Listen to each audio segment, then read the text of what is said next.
Alléluia, alléluia. Wow. Vaovao mahafalo anao a, zay napana tenin'Andriamanitra anao a, tsy maintsy tanteraka.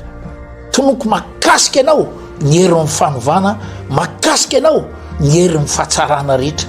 Tsika ao anatin'ny fandaharana hoe baiboly teny velona. Rehefa miteny hoe baiboly teny velona, tsika dia manomboka amin'ny Genesisy hatramin'ny Apokalipsy.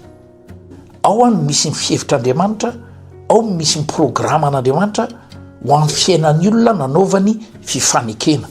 Efa ao anatinao zany toromarika Andriamanitra, efa ny delegen'Andriamanitra aminao ny fahefana rehetra eto amin'ity fiainana ka ny fahefana miaraka aminao ao.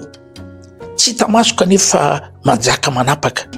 Mety misy zavatra mba handrandrainao ve? Misy zavatra antenainao ve? Misy zavatra tena ozy ianao hoe tompo tsy vitako amin'ny herin'ny tenako fa mila anao mihitsy miditra tsehatra.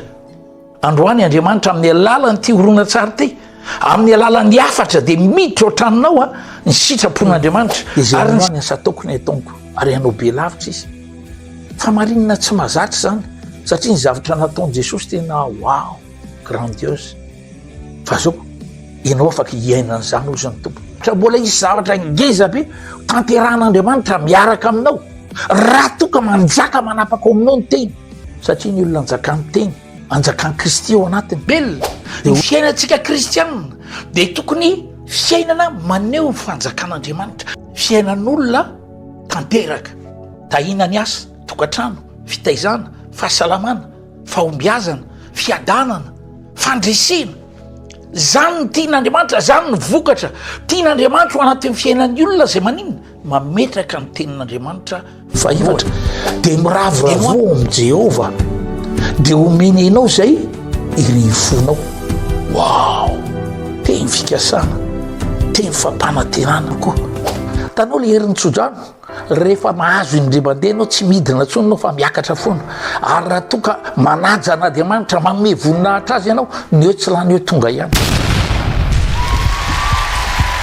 Alleluia, alleluia. Miarabantsika rehetra indray zany tratry nyty taona vaovao mahafinaritra be ty a.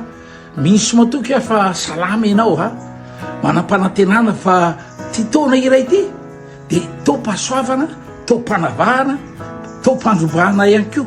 Ary mpatanterahana teny fikasana zay tsy hitatsika tamin'ny 2025 iny. Tenin'Andriamanitra ny teny fa ny fiainana maro no sy takamposaky ny andro maraina mandroso makany amin'ny tatao vovonana. Misy matoky fa nizaniza mpanaraky ny ty fandaharana ato amin'ny Mctv ty dia ampifaliana no iarabako anareo tratry ny ty taona vaovao ty ho ampiko ny fahatsaran'Andriamanitra, ho ampiko ny voninahiny ary ho feno ny fahatsarany sy ny falebiazany. Ho tahina ny asanao, tokantranonao, fitaizanao, ho tahina miopapana miendriny rehetra arak'izay fanirianao sy antenainao, mihoatra ny heverinao. Ty taona ty tsy hitsanga menatra ianao, tsy ho resy ianao, ary tsy hitanondrika ianao fa hitraka ianao.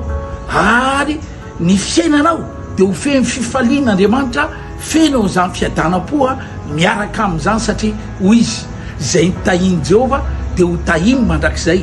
Tonoko tanterako aminao sy ny ankonanao zany manoatra mpandresy mpanaraka amin'ny fandaharana baiboly teny velona ato amin'ny Mctv iarahana amin'ny Révérend Dimy ANDRIASON. Samy tahiny tompo afeny voninahitra tompoko. Amen.